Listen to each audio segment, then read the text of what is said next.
இந்திய திருநாட்டினுடைய உள்துறை அமைச்சருடைய வருகை என்பது பாரதிய ஜனதா கட்சிக்கு மட்டுமல்லாமல் கூட்டணிக்கு வலு சேர்க்கும் வகையிலே அமைந்துள்ளதாகவே நான் கருதுகிறேன்.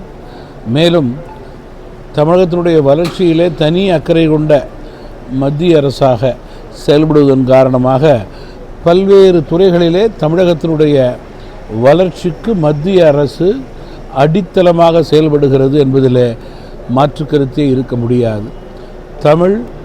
தமிழர்கள் அதனுடைய பாரம்பரியம் பெருமையை நிலைநாட்டும் வகையிலே நம்முடைய இந்திய திருநாட்டினுடைய துணை ஜனாதிபதி வேட்பாளராக மதிப்பிற்குரிய திரு சிபி ராதாகிருஷ்ணன் அவர்களை மத்திய பாஜக அரசு என்டிஏ வேட்பாளராக நிறுத்தியிருப்பது தமிழகத்திற்கு மிகப்பெரிய பெருமை, ஒவ்வொரு தமிழனுக்கும் உலக அளவிலே பெருமை என்று நான் குறிப்பிட விரும்புகிறேன்.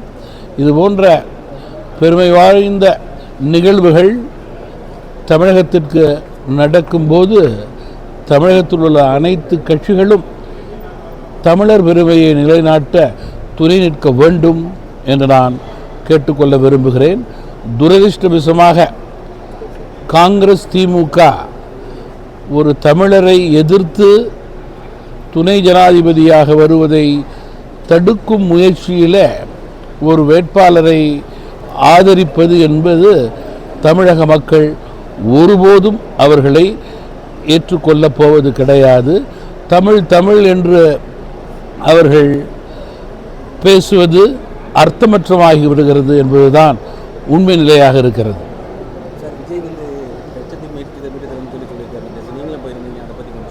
நீங்கள் தொடர்ந்து மீனவர்களுக்கு பாதுகாப்பு கொடுக்க வேண்டும். இலங்கை அரசு மீனவர்களுக்கு கொடுக்கும் தொந்தரவுகள் குறைக்கப்பட வேண்டும் என்று மத்திய வெளியுறவுத்துறை அமைச்சகம் பல்வேறு நடவடிக்கைகளை எடுத்து வருகிறது.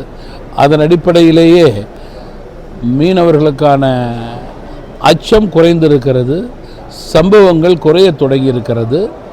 மேலும் தொடர்ந்து மத்திய வெளியுறவுத்துறை அமைச்சகம் மீனவர்கள் குழுவோடு அடிக்கடி பேசி உண்மை நிலையை தெரிந்து அறிந்து புரிந்து அதற்கேற்றவாறு கடினமான நடவடிக்கைகளை எடுத்து இலங்கை அரசோடு பேசிக்கொண்டிருப்பதுதான் உண்மை நிலை.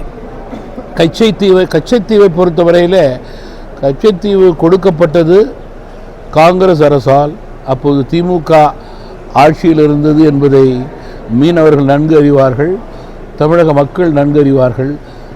கச்சத்தீவை தமிழக மீனவர்களுக்கு தமிழகத்திற்கு மீட்டு கொடுக்க போவது பாஜக அரசு, பிரதமர் நரேந்திர மோடியாகத்தான் இருக்க முடியும் என்பதிலும் மாற்று கருத்து கிடையாது. மீனவர்கள் அதில் நம்பிக்கையோடு இருக்கிறார்கள் என்று நான் குறிப்பிட விரும்புகிறேன். பிளே ஸ்டோர் மற்றும் ஆப் ஸ்டோரில் இருந்து பாலிமர் செயலியை QR கோடு மூலம் பதிவிறக்கம் செய்யுங்கள். செய்திகளை உடனுக்குடன் பெறுங்கள்.